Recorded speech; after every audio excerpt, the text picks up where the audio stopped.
অনেকে বলছে ক্রিকেট বোর্ডের স্টান্টবাজি। সাকিব আল হাসান যে টিস্যু পেপার বা এরকম কিছু না যে তাকে আপনি ইউজ করবেন। আমি চাই যে ও যখনই আসুক না কেন সম্মানের সাথে আসুক। সাকিবের মতো গৃহবন্দী থাকতেছে, এই জিনিসটা তো ভালো জিনিস না। তো সাকিব এখন মাথা দিয়ে ক্রিকেট খেলবে বেসিক্যালি। মুদ্রার অন্য পিঠটা গত 1-1.5 বছরে দেখেছে অনেক বেশি অবসাদ। আপনি কতদিন 5 স্টারে থাকবেন যে নিজের বাড়িতে না যেতে পারেন?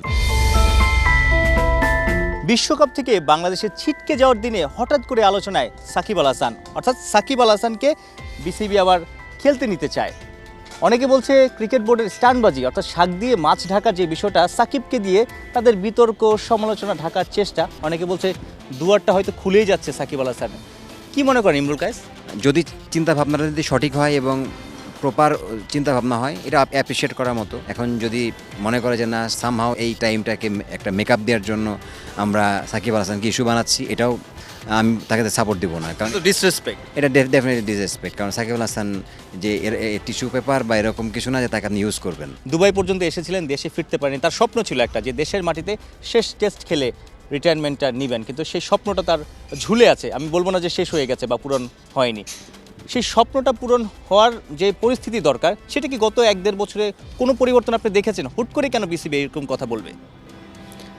পরিবর্তন না দেখি নাই, সত্যি কথা বলতে। ইমরুল কায়েসকে জানি যে সাকিব আল হাসান খুব কাছের বন্ধু। ইমরুল কায়েস অস্ট্রেলিয়া থাকে, বাংলাদেশে থাকে, সাকিব নানা দেশে থাকে, আমেরিকাও থাকে, কিন্তু তাদের যোগাযোগ হয়, কথা হয়। সাম্প্রতিক সময় এই যে আলোচনা হওয়ার পর আপনার যোগাযোগ হয়েছে বা কি কথা হয়েছে সবশেষ? ওভারঅল দেশে আসা নিয়ে বলে যে একটু স্বাভাবিক হোক, সব কিছু নর্মাল হলে হয়তো দেশে আসবে, সামনে ইলেকশনও আছে। তো আসলে দেখেন, আপনারা সবাই জানেন যে এখন দেশের পরিস্থিতিটা কি। তো আসলে কে চায় যে তার নিজের সেফটিটা মানে করে ব্রেক করে সে দেশে আসবে? তো আমি চাই যে ও যখনই আসুক না কেন সম্মানের সাথে আসুক। আমি দেশে আসলো, এসে সাকিবের মতো গৃহবন্দী থাকতেছে, এই জিনিসটা তো ভালো জিনিস না।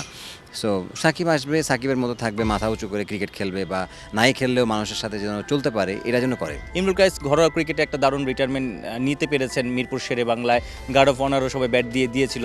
এরকম একটা স্বপ্ন নিশ্চয়ই আপনি দেখেন হোম অফ ক্রিকেটে এরকম সিনারিও সাকিবকে নিয়ে হবে। বাংলাদেশ এখন পর্যন্ত কোনো প্লেয়ারকে প্রপারলি রিটায়ারমেন্ট দিতে পারে নাই সম্মানের সাথে, যেখানে সারা গ্যালারিতে মানুষ থাকবে, বিসিবি অ্যারেঞ্জ করবে, সাকিব মাঠ থেকে রিটায়ার নিচ্ছে। এটা পরবর্তী প্রজন্মের জন্য কিন্তু একটা এক্সাম্পল থাকবে যে সাকিব ভাইয়ের মতো আমি রিটায়ার নিতে চাই, বা সাকিব ভাইয়ের মতো আমি প্লেয়ার হতে চাই, যেটা সচিন টেন্ডুলকার করেছে, ইন্ডিয়ার সাঙ্গাকারা করেছে। আমরা এটা কেন পারবো না? কোনো ফর্মেট থেকে সাকিব কিন্তু রিটায়ার করেনি এখনও। আর কতদিন কোন ফর্মেটে খেলার মতো তার ফিটনেস বা তার মেন্টাল টাফনেস সব কিছু আছে।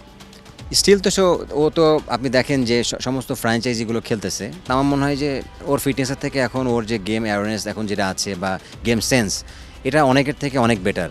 তো সাকিব এখন মাথা দিয়ে ক্রিকেট খেলবে বেসিক্যালি।